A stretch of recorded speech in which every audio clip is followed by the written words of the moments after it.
세상에는 시간이 빨리 가기를 기다리는 사람이 있고요.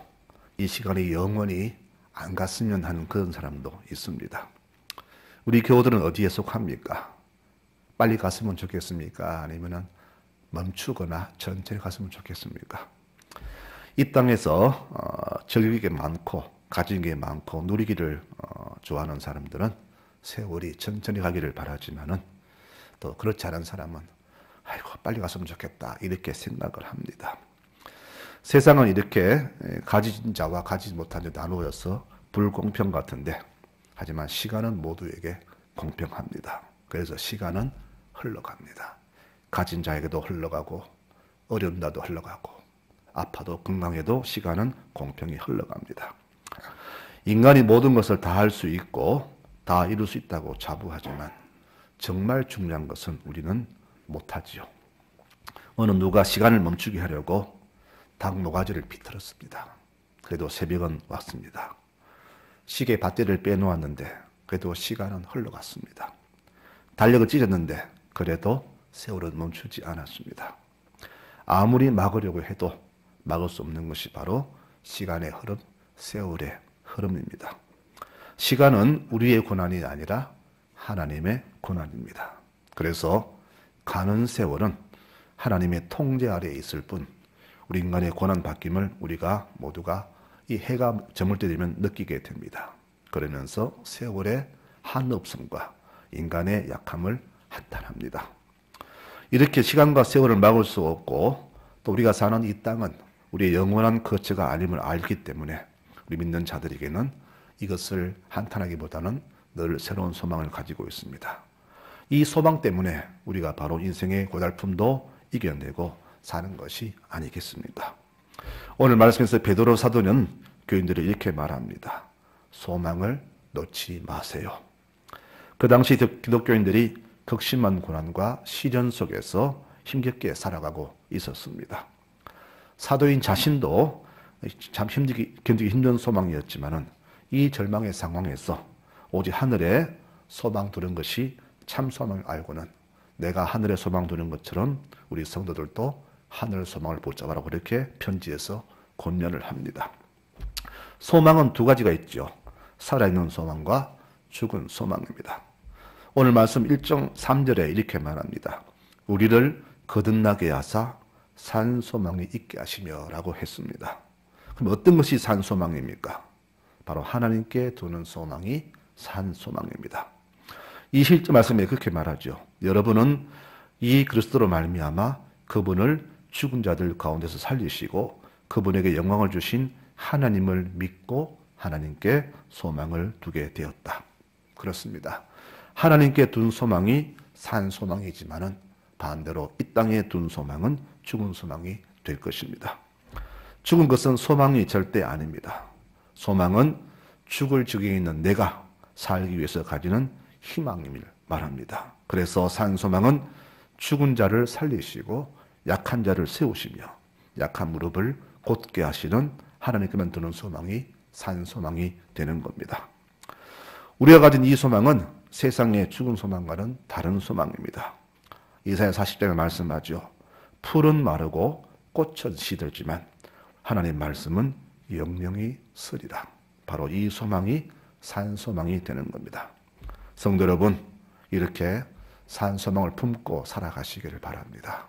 오직 우리에게는 이 소망만이 영원한 소망입니다. 그리고 산 소망을 가진 사람만이 이 소망의 귀한 축복을 누릴 수가 있을 것입니다. 성도 여러분, 혹시 헤비다트라는 말을 들어보셨나요? 헤비다트. 우리말로 보금자리라는 뜻을 가졌는데 이 보금자리라는 단체가 있습니다.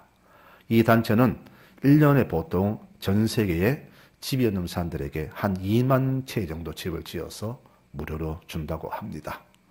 이 헤비다트 운동의 총재는 밀라드 풀러라는 사람인데 이 사람은 독신한 신앙인이었으며 미국의 억대 재벌이자 사업가였습니다. 이 사람이 사업이 번창하니까 돈 버는 재미에 신앙도 가족도 뒷전으로 버렸습니다. 그러다 어느 날 밤늦게 집에 돌아와 보니 편지만 한 통 남아있고 온 가족이 가출을 해버렸습니다. 그 편지 속에는 이런 내용이 있죠. 여보, 나는 돈과 결혼하지 않았어요. 우리는 예수님과 점점 멀어져 가고 있는 아빠와는 다시 살 수 없어요. 라는 편지만 남기고 가족이 사라졌습니다. 순간 그는 큰 충격을 받고는 곧바로 가족을 찾아가서 잘못을 인정하고는 그때부터 재산과 회사를 다 팔아서 사회와 교회에 헌납을 합니다. 그때가 바로 1976년도입니다. 이후 그는 아프리카 빈민촌에 가서 선교 활동을 열심히 하였고 이후에 각 나라의 지부를 설립하여서 집이 없는 사람들에게 지금도 집을 무료로 지어주고 있습니다. 그는 이렇게 말했습니다. 저는 내세를 믿는 성도여서 가난한 생활을 극복하는 것은 별 문제가 되지 않았지만 아내와 아이들이 집을 나갔을 때 그때야 비로소 물질적인 부는 내 것이 아니라 하나님의 것이며 이것을 희생할 때에 진정한 행복을 이룰 수 있다는 것을 깨달았다. 이 땅의 삶이 영원한 것 같지만 절대 아니다. 이곳의 삶은 잠깐이다라는 것을 이렇게 고백합니다. 그리고 이 지키는 사역에 지미 카터 전 미국 대통령도 발벗고 참여했으며 그가 이 사비를 틀어서 이 운동하게 된 것은 그에게 이렇게 영원히 변치 않는 산소망이 있었기 때문임을 그는 그렇게 고백을 했습니다. 이 땅에는 열심히 일하고 열심히 사는 사람도 많습니다. 그래서 성공하고 잘 사는 사람들도 많지만은 그러나 아무리 성공해도 하나님께 소망 두지 않는 사람들은 그것을 오랫동안 간직하지 못합니다. 우리나라 어느 회사에서 전 직원을 대상으로 설문조사를 했습니다. 당신은 다시 태어나면은 어디에 태어나고 싶습니까? 물었더니 10% 정도만 내 나라에서 태어나고 싶고 나머지 90%는 미국이나 캐나다 이런 나라 태어나고 싶다고 그렇게 조사가 되었다고 합니다. 여러분, 지금 내게 소망이 없다면은 그곳이 미국이든 캐나다든 무슨 의미가 있겠습니까? 그러나 내게 소망만 있다면은 내가 어디에 살든지 별로 상관이 없을 것입니다. 독일 사람들은 유명한 도르트문트 광산촌이 폐광되자 거기에 대학교를 세웠습니다. 오늘날 이 도르트문트 대학은 세계적으로 유명한 대학이 되었는데 그 나라의 정보 산업을 이끄는 귀한 학교로 명성을 날리고 있습니다. 반면 우리나라는 정선 태백의 탄광촌이 문을 닫자 다시 살려야 된다면서 그곳에 강원랜드라는 카지노를 설립했죠. 이것이 탄광촌을 다시 살리는 것이 아니라 오히려 더 많은 사람을 죽이는 휘geb이 되었습니다. 이렇게 두 나라 간의 수준과 가치관 차이가 나타났습니다.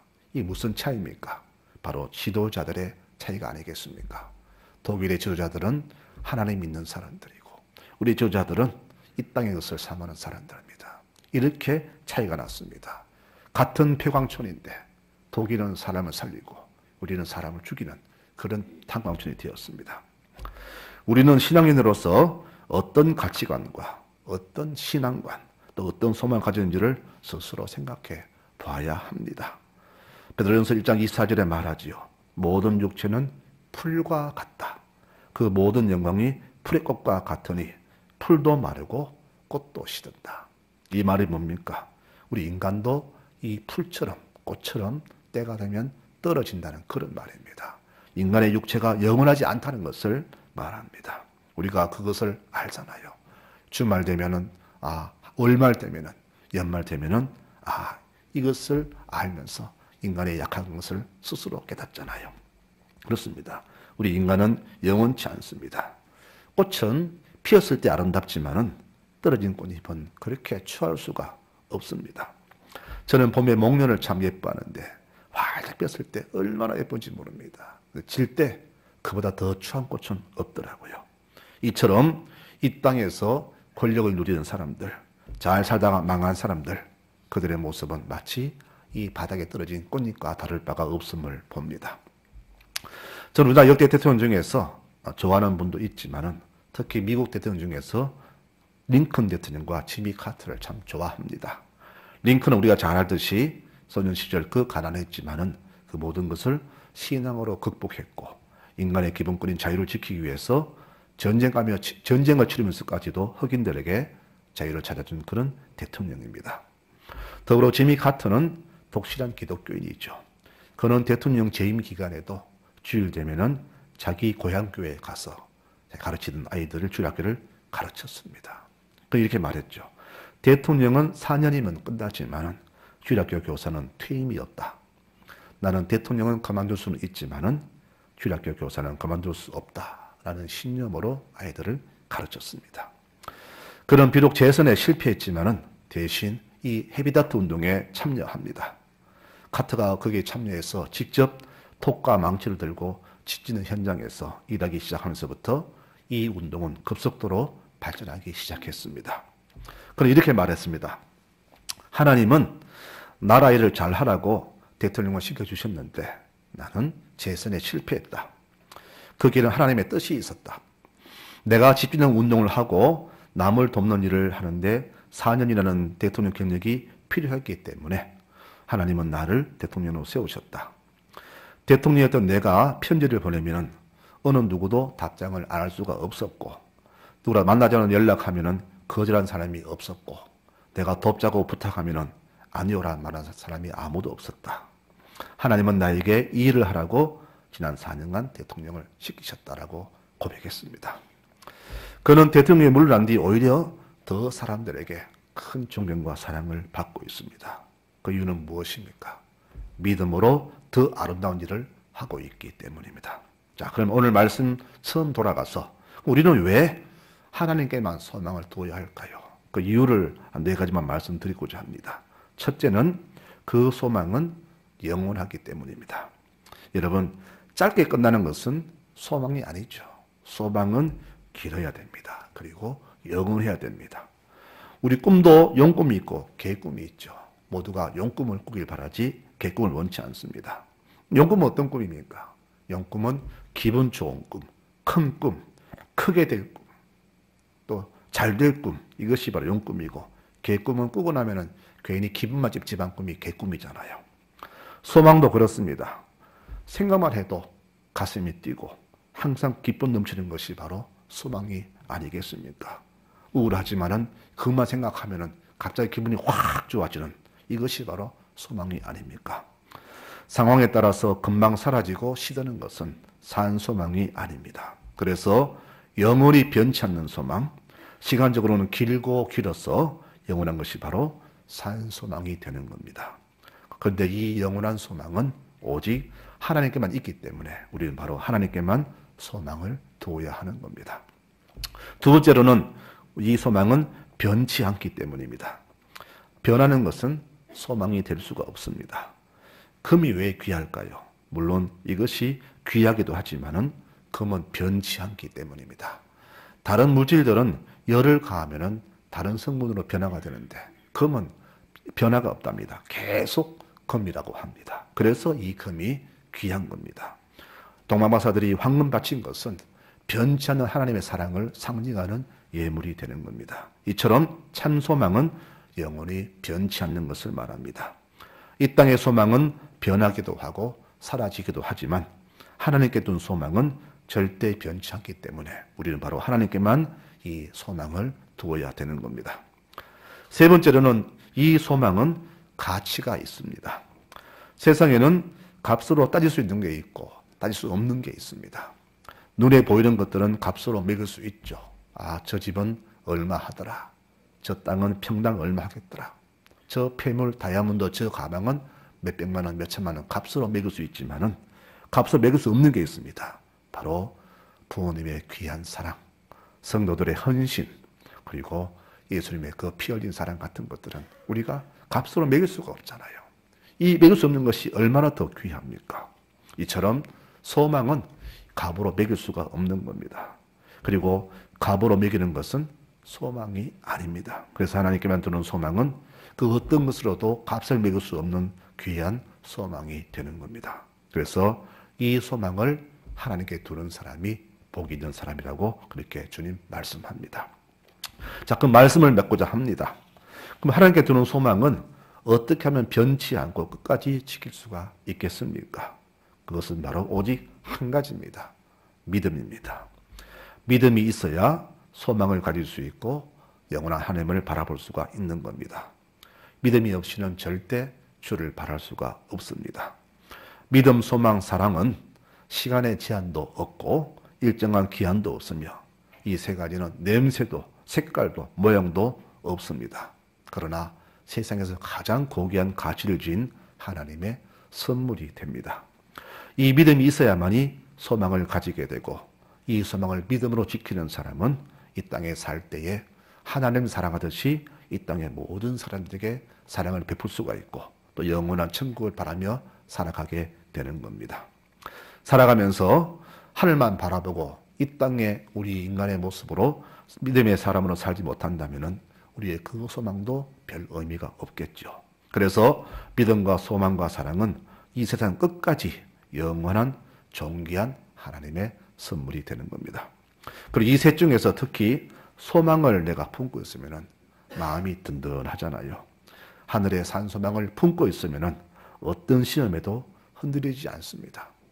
내 사랑하는 약혼자를 기다리는 그 약혼녀의 마음은 누가 유혹해도 사랑하는 사람의 마음을 두고 있기 때문에 흔들리지 않듯이 우리가 하늘의 소망을 두고 살아가면 이 땅의 어떤 것에도 우리는 흔들리지 않습니다.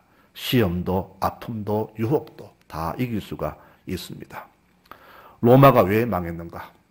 그 큰 나라가 왜 망했는가? 바로 그것은 이 땅에 소망을 두었기 때문입니다. 그러나 그 당시 보잘것없던 기독교는 왜 세계를 제패했을까? 하늘의 소망을 두었기 때문입니다. 그래서 우리에게는 소망이 필요합니다. 실패하여서 낙심하고 넘어져도 나를 붙드시고 세우시는 하나님이 계시기 때문에 우리는 바로 이 소망 속에서 이 땅의 모든 삶을 살아가게 되는 겁니다. 다윗은 그 환난 속에서 이렇게 고백했습니다. 여호와는 나의 목자시니 내게 보죽한 게 없도다. 내가 비록 사망의 엄청난 골짜기를 다닐지라도 무서움이 없음은 내 곁에 주님이 계시기 때문이다. 그분의 막대기와 지팡이가 나를 지켜주시니 전혀 걱정할 게 없다. 이 고백했고요. 여호와는 내 오른편에서 계신다. 그래서 낮의 해와 밤의 달도 나를 해치지 못하고 여호와께서 나를 모든 재앙에서 지켜주시며 내 목숨까지도 지켜주신다. 이제부터 영원히 나의 시작부터 끝날까지 하나님은 나를 지켜주신다. 바로 이 믿음을 가진 것이 산소망이 아니겠습니까?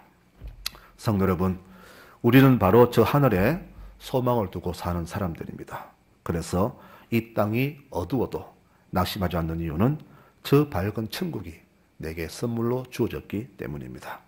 세상이 아무리 캄캄하고 어두워도 우리는 바로 빛 대신 저 천국을 바라보며 소망하며 살아가면 됩니다. 이 소망은 하나님을 온전히 신뢰하는 믿음을 가진 사람만이 누릴 수 있는 특권이요 하나님의 선물이 됩니다. 오늘도 내일도 우리의 숨이 멈추는 그날까지 우리는 이 소망을 내리지 말고 영원한 소망 되시는 하나님만 바라보며 살아가는 모두가 되어야 할 것입니다. 벌써 한 해가 이제 저물어 갑니다. 올 한 해 뭐하며 살았나 이렇게 한탄하는 분도 계실 겁니다. 별로 한 거 없이 나이만 한 살 더 먹네. 많은 분들이 스스로 자기를 자책합니다. 우리의 삶이 작년이나 올해나 뭐 똑같이 살았다면 아마 그렇게 자책할 수도 있습니다. 그러나 여러분 자책하지 마십시오. 우리의 삶이 작년 올해 변한 게 없다 할지라도 우리가 변화하는 믿음으로 주만 바라보고 살았다면 살아온 우리 한 해의 모든 삶은 그 어느 해보다 값지고 복된 축복의 삶이 된다는 것입니다. 그러면 주 앞에서 더욱더 신실하고 진실하며 금년 정직한 성도들로 살아가시면 되는 겁니다. 이렇게 살아가시는 교우들이 되시기를 축원합니다. 여러분 코람데오라는 말을 아시죠? 코람데오 하나님 앞에서라는 뜻입니다. 신앙인의 삶은 늘 하나님 앞에서 사는 삶입니다. 해가 지고 어두워지면은 그분이 힘들어서 많은 범죄가 일어났죠. 그러나 하나님께서 나를 보신다 생각하면은 우리의 삶이 이렇게 살 수는 없을 것입니다. 우리 하나님이 늘 나를 지켜보심으로 내 삶이 함부로 살지 않고 우리 하나님의 영광을 위한 삶이 되도록 사는 것이 산소망을 품은 성도의 모습이 될 것입니다. 그래서 저 하늘에 소망을 두는 사람은 바로 이렇게 살아가는 겁니다. 말씀 맺겠습니다. 올 한 해도 수고 참 많이 하셨습니다. 어떤 분은 죽을 만큼 힘들었었고 어떤 분은 이 힘든 인생이 언제쯤 벗겨지나 그런 모습으로 산 분도 있었을 겁니다. 언제쯤 내 어깨에 짐이 벗겨지나 이렇게 자기를 한탄할 때 있었지만은 하나님의 은혜는 올 한 해도 조금도 변함없이 우리에게 소나기처럼 부어 주셨습니다. 그래서 우리가 지금껏 살아온 것이 아니겠습니까? 이렇게 한 해를 돌아보니까 우리가 확실한 것은 하나님의 그 사랑은 변함없기 때문에 내년에도 이후에도 내가 숨쉬는 모든 날 동안에 이렇게 베푸신 은혜를 그때도 주실 것임을 우리는 확신한 믿음이 생겨날 수가 있지 않겠습니까? 마지막으로 제가 참 좋아하는 성경 말씀 잠언 3장 5절 6절 말씀을 소개하고 말씀을 마치고자 합니다. 우리 모든 성도들 다 이 말씀을 마음으로 새기면서 이 말씀대로 살아가시는 새해가 되시기를 바랍니다. 너는 마음을 다하여 여호와를 신뢰하고 내 명철을 의지하지 말라. 너는 범사의 그를 인정하라. 그러면 내 길을 지도하시리라. 성도 여러분, 하나님께만 소망이 있습니다. 하나님께만 소망 두는 사람은 하나님이 그 길을 친히 인도하시고 그 계획도 지도하십니다. 이 12년 새해에도 이렇게 하나님을 굳게 신뢰하며 믿음으로 하나님을 기쁘시게 하는 모든 믿음의 복된 교우들이 되시기를 축원합니다. 여러분 축복합니다.